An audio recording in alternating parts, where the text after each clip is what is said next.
Hello everyone, कैसे हैं आप सभी लोग। कंटिन्यू करते हैं क्लास को। सोशल साइंस के अंदर हम काफ़ी सारे लेक्चर डिस्कस कर चुके हैं अभी तक। ठीक है, तो अगर किसी बच्चे ने प्रीवियस लेक्चर नहीं देखे हैं तो लिंक मैं डिस्क्रिप्शन में डाल दूंगा सोशल साइंस प्लेलिस्ट का, वहाँ से आप प्रीवियस लेक्चर को एक्सेस कर सकते हो। ठीक है, अगर आपने प्रीवियस लेक्चर नहीं देखे हैं तो मैं आपको वही रिकमेंड करूँगा कि आप जाके पहले प्रीवियस लेक्चर देखें, उसके बाद ही कंटिन्यू करें। तो कंटिन्यू करते हैं। आज का जो हमारा टॉपिक है वो है soil forming factor. Soil forming factor. पिछले वीडियो में मैंने आपको बताया था जो सॉइल का फॉर्मेशन होता है उसमें कुछ फैक्टर भी काम करते हैं। वो फैक्टर कौन कौन से हैं उसको हम डिस्कस करेंगे। ठीक है, ये पिछले वीडियो में मैंने आपको बताया था जो रॉक है, इस रॉक की क्या होती है, इस रॉक की वेदरिंग होती है। तो पहले तो क्या होता है, पहले इसकी फिजिकल वेदरिंग होती है। पहले क्या होता है, इसकी फिजिकल वेदरिंग होती है। फिर क्या बनता है, फिर बनता है आपका स्केलेटल सॉइल। स्केलेटल सॉइल बनता है। उसके बाद यहाँ पर केमिकल वेदरिंग होती है,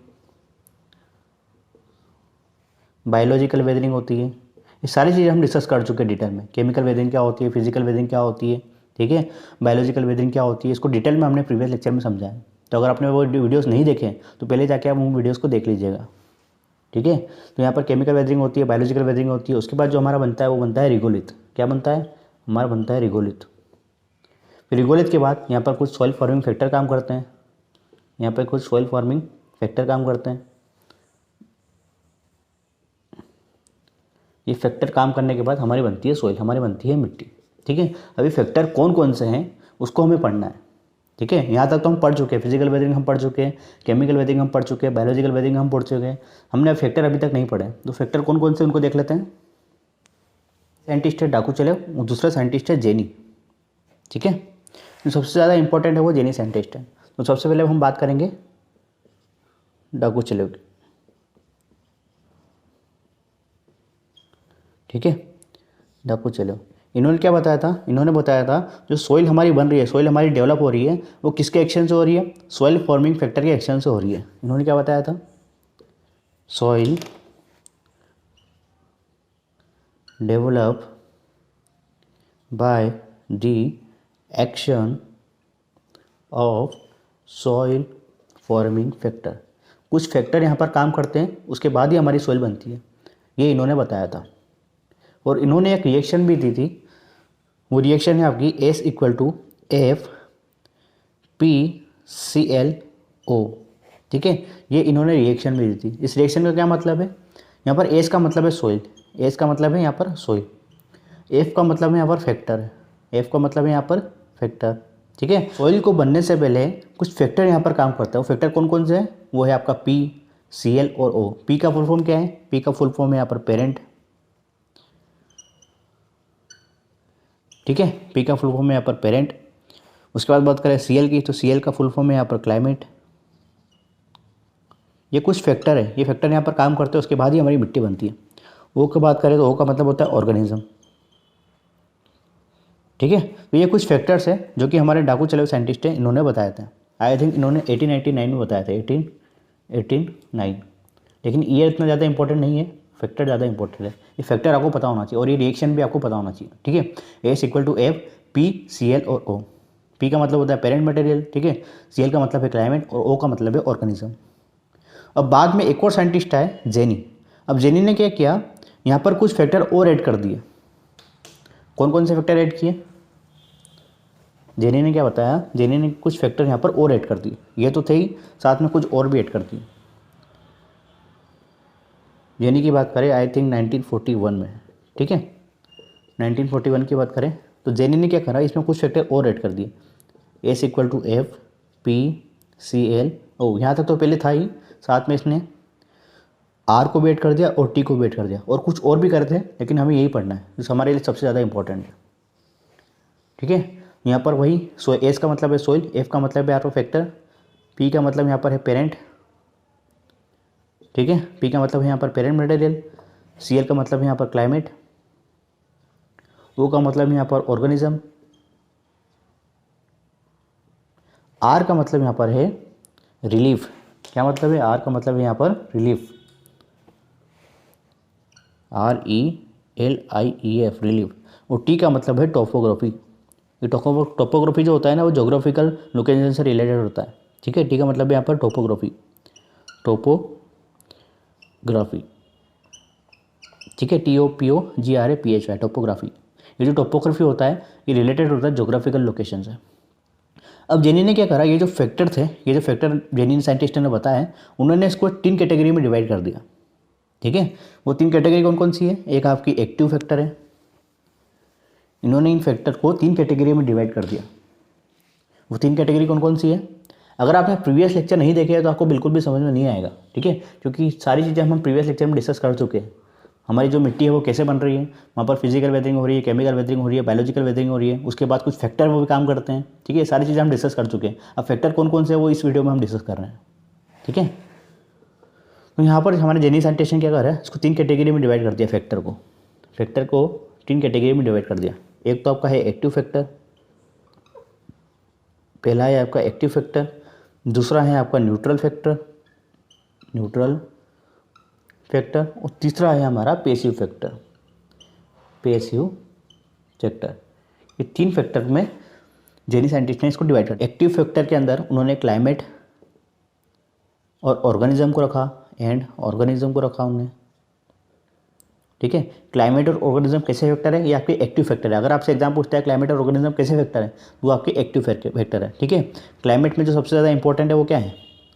वो आपका है यहाँ पर रेनफॉल। इसके बाद बात करें तो आपका टेम्परेचर। जितने ज़्यादा टेम्परेचर हाई होगा, जितना ज़्यादा रेनफॉल हाई होगी, पानी जितना ज़्यादा होगा, उतनी तेज़ी से वेदरिंग होगी। जब मैंने आपको फिजिकल वेदरिंग बताया था उस समय मैंने आपको बताया था जितना ज़्यादा पानी होगा, जितना ज़्यादा टेम्परेचर हाई होगा, उतनी तेज़ी से ही वेदरिंग होगी। न्यूट्रल फैक्टर की बात करें तो न्यूट्रल फैक्टर में इन्होंने रखा है टाइम को इन्होंने न्यूट्रल फैक्टर के अंदर रखा है। टाइम को हम एज भी बोल सकते हैं। क्या बोल सकते हैं? एज भी बोल सकते हैं। उसके बाद हम बात करें पैसिव फैक्टर की। पैसिव फैक्टर में इन्होंने रखा है पेरेंट मटेरियल को और टोपोग्राफी को रखा है। ठीक है, ये जो टोपोग्राफी है आपका रिलेटेड होता है जोग्राफिकल लोकेशन। जो जोग्राफिकल लोकेशन होती है उससे रिलेटेड होता है। ये जो पेरेंट मटेरियल होता है ना, इस पेरेंट मटेरियल का क्या मतलब है? जैसे हमने पिछली वीडियो में बताया था, जो रॉक्स होती है उसकी वेदरिंग होती है, उसके बाद क्या बनती है? हमारी सॉइल बनती है। रॉक्स की क्या होती है? वेदरिंग होती है, उसके बाद हमारी सॉइल बनती है। तो सॉइल का पेरेंट मटेरियल कौन है? सॉइल का पेरेंट मटेरियल है रॉक, क्योंकि जो सॉइल बनी है वो रॉक से ही बनी है। ठीक है, जैसे हम हमारी बात करें तो हमारे जो पेरेंट है वो कौन है? हमारे माता पिता हमारे पेरेंट है। उनके पेरेंट कौन है? उनके माता पिता। ठीक है, इसी तरह से सॉइल की पेरेंट मटेरियल कौन है? वो है रॉक। तो पेरेंट मटेरियल का मतलब यहाँ पर यही है। ठीक है, अभी जो पेरेंट मटेरियल होते हैं ये भी 2 प्रकार से होते हैं। ये तो हमने बात करी फैक्टर की यहाँ पर, तो इसको अच्छे से नोट कर लेना क्योंकि इंपॉर्टेंट है, यहाँ से क्वेश्चन आते हैं। अब हम बात करते हैं पेरेंट मटेरियल। जो पेरेंट मटेरियल है ये भी 2 प्रकार से होता है। ठीक है, जो पेरेंट मटेरियल है ये भी 2 प्रकार का होता है। ये भी इंपॉर्टेंट है। ठीक है, पेरेंट मटेरियल के ऊपर यहाँ पर क्वेश्चन आते हैं। पेरेंट मटेरियल के ऊपर एक तो होता है आपका सेडेंट्री पेरेंट मटेरियल, और एक होता है ट्रांसपोर्टेड पेरेंट मटेरियल।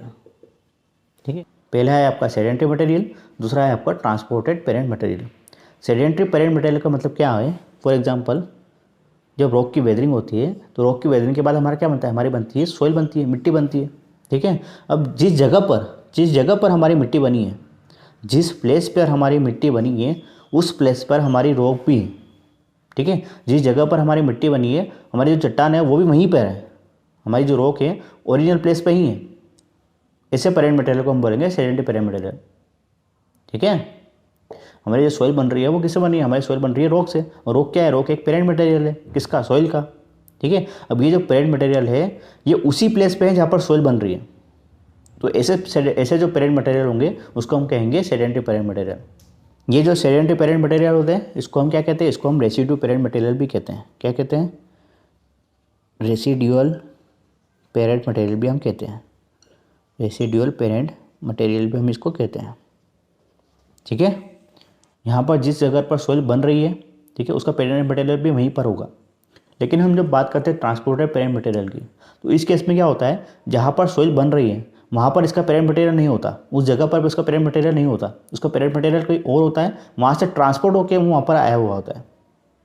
ठीक है, तो यहाँ पर जो पेरेंट मटेरियल है वो कहाँ पर रहता है, out of origin place, out of origin place, ठीक है। जहाँ पर सॉइल, जब हमारी मिट्टी है वहाँ पर बन रही है, उस जगह पर इसका पेरेंट मटेरियल नहीं पाया जाता, ये ट्रांसपोर्ट होकर आता है। अब ट्रांसपोर्टेड किसके द्वारा हो सकता है, हवा द्वारा हो सकता है, पानी द्वारा हो सकता है, ग्रेविटी द्वारा हो सकता है, ठीक है। तो सभी को हम डिस्कस कर लेते हैं। जो ट्रांसपोर्टेड है, ट्रांसपोर्टेशन किसके द्वारा होगा, ट्रांसपोर्टेड आपका एक तो पहले ग्रेविटी द्वारा हो सकता है। अगर ग्रेविटी द्वारा ट्रांसपोर्टेशन हो रहा है तो इसको हम क्या कहेंगे, इसको हम कहेंगे कोलुवियल, कोलुवियल पेरेंट मटेरियल, कोलुवियल पेरेंट मटेरियल, या फिर कोलुवियल सॉइल बोल सकते हैं, दोनों एक ही बात है, ठीक है। क्योंकि पेरेंट मटेरियल से क्या बन रहा है, आपका सॉइल बन रहा है। तो ग्रेविटी द्वारा अगर ट्रांसपोर्टेशन हो रहा है तो उसको हम कहेंगे कोलुवियल पेरेंट मटेरियल। फिर दूसरा हम बात करें, अगर ट्रांसपोर्टेशन आपका वाटर द्वारा होता है, पानी द्वारा अगर ट्रांसपोर्टेशन हो रहा है, तो वाटर द्वारा अगर ट्रांसपोर्टेशन हो रहा है तो इसको हम क्या कहेंगे, इसको हम कहेंगे एलुवियल। क्या कहेंगे, एलुवियल, ALLUVIAL, एलुवियल इसको हम कहेंगे, ठीक है।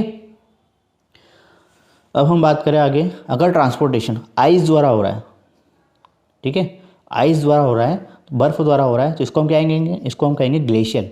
क्या कहेंगे, ग्लेशियल, GLACIAL। अगर ट्रांसपोर्टेशन आइस द्वारा हो रहा है तो उसको हम कहेंगे ग्लेशियल, ठीक है। तो आगे बढ़ते हैं। अगर ट्रांसपोर्टेशन ग्लेशियर द्वारा हो रहा है, ठीक है, जो बर्फबारी होती है उसके द्वारा हो रहा है, ट्रांसपोर्टेशन ग्लेशियर जो बर्फबारी होती है उसके द्वारा हो रहा है, तो इसको हम क्या कहेंगे, इसको हम कहेंगे मोराइन।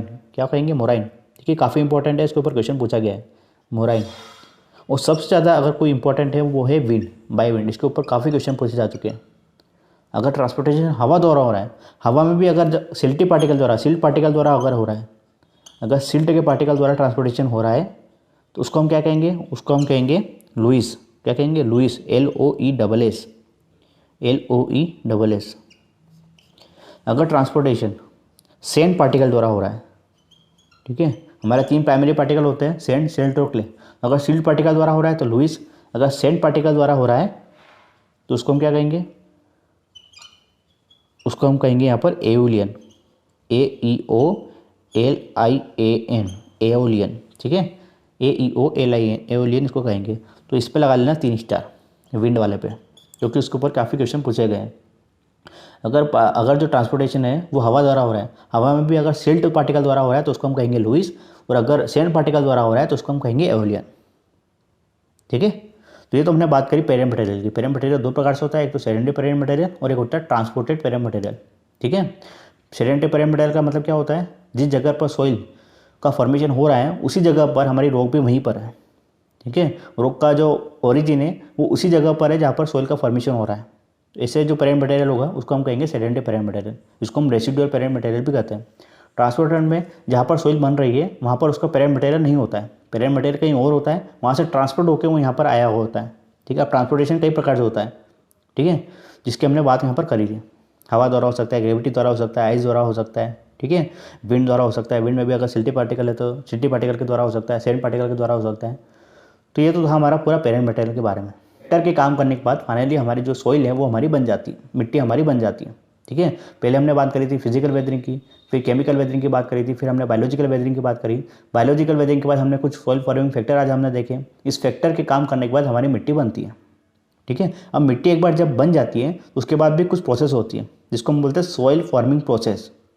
जो हमारा नेक्स्ट लेक्चर रहेगा वो रहेगा सॉइल फॉर्मिंग प्रोसेस के ऊपर। मिट्टी जब बन जाती है उसके बाद भी कुछ प्रोसेस होती है, जैसे कैल्सिफिकेशन होता है, पोर्जुलाइजेशन होता है, लेटराइजेशन होता है, कुछ प्रोसेस है, वो सारी प्रोसेस इसके अंदर होती है, ठीक है। तो वो हम देखेंगे नेक्स्ट लेक्चर में। इस वीडियो में इतना रखते हैं। Thank you so much, have a nice day, bye bye, take care.